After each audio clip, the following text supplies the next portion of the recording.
All right, it's going to be that time of the year. People seeing the ground is thawed, starting to consider planting some vegetables in that garden. Joining us in the studio with Bare Roots, Trish Esperon. She's a greenhouse and project manager for Bare Roots. Thanks for coming in. Thank you for having me. Good to see you. You're walking in the back door with this tray of sprouted potatoes and some bags of seeds. The babies. The babies? Yeah. This is good information for people to know, because I know there's a lot of interest every year, people trying to grow vegetables. Some things grow, some don't. We do have a shorter season. So let's get ready to it. What would you recommend for people in terms of getting ready to plant stuff in their gardens? First thing to decide is what you want to plant, and then looking at whether it's a warm season or a cold season crop. The warm season things such as tomatoes, peppers, basil will have to be started inside or bought from plant. A lot of people choose to buy the plants here because we do have such a short growing season. Right.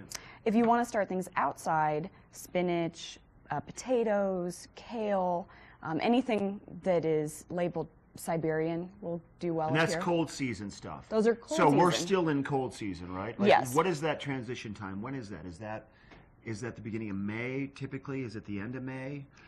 When does it start to phase out? June in our growing zone in Eagle County is 4A to 5B. So we have a huge range of growing zones. Okay. So it does depend on what part of the valley that you are in. How about I live in Edwards? What would you recommend there for Edwards? June for your warm season crops. Okay. And then you're still committing to covering them throughout the season if you have a warm season crop. So watch and see if something is frost resistant, or if it's not, such as the tomatoes, you will need to cover them.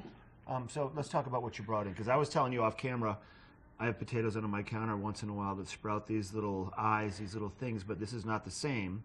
What are we looking at?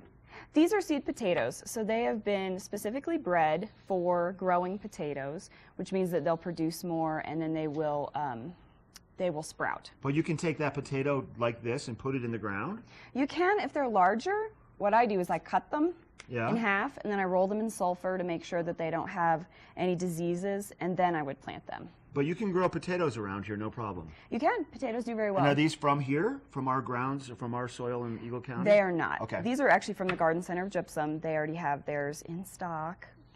And these are onions. These are little baby onions. I can grow onions too? You can. Because I love onions. Yes, they're easy to grow, very low maintenance. This is the time of year to get them in the ground. Everything that I've put here, the peas, the cauliflower, lettuce, those are all early season crops. Peas, sugar snap peas, those are great to plant this time of year. How neat. Cauliflower? Cauliflower. It's going to be a big year at my house, in my garden, after this interview. You brought some shoestring budget ideas in. Yes. Too. Let's get into those real quick with a little bit of time we have. Even if you don't have a cloche or a what? A glass cloche for the people who are very fancy and can afford it, it would be the glass version of this. But if you don't have a lot of money to spend in your garden, you can take an old milk carton and you can put it around your plant. During the day, you take off the cap, and at night, you put this on, and you can even use a water bottle for the smaller things.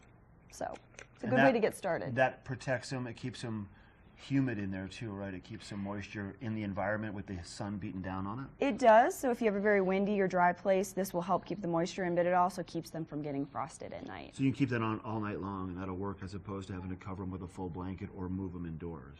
Yes. So early season, this would be great, but towards the end of the season, definitely be ready with those sheets or with plastic. And then what does the end of the season look like? Is that before first snow, or is that November typically? Like, when is that? It depends, again, on the part of the valley you're in. If you have broccoli, I keep my broccoli going through November in Eagle. But with your tomatoes, you're probably going to be done in September, the end of September, unless we have an Indian summer. Is there good information on your website with all this stuff? We do have some on our Facebook page, the Bare Roots Facebook page. I did make a list of cold weather crops that you can get started now. And if anybody is interested in gardening, I recommend that you check out the Eagle County Gardeners page on Facebook, go to your library, go to the Eagle County Extension Office, or come see me at the Bare Roots, a project of the Salvation Army greenhouse and garden, and we can play in the dirt. Nice work, Trish. Thank you for your time. Thank you. All right, we have a little bit more of the show. One last look of Ashley up on the hill with First Chair. We'll be right back.